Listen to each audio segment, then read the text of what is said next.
জীবনে নামাজ পড়ে না, রাইট না রং? যে বলছে আম্মাজান খাদিজা কুবরা রাদিয়াল্লাহু তাআলা আনহা জীবনে কোনোদিন পর্দা করে নাই, নামাজ পড়ে নাই, রোজা রাখে নাই, এটা কি রাইট না রং?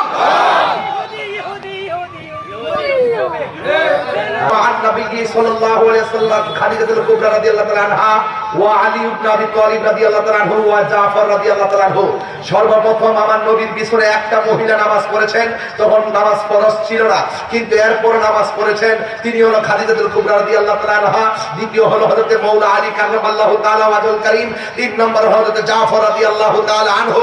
এই জন্য আমি আপনাদেরকে বলে দিয়ে যাই, যে ব্যক্তি এই কথা বলেছে সে ভুল বলেছে, রং বলেছে, মন গড়া বলেছে, বিদ্বেষপূর্ণ বক্তব্য রেখেছে।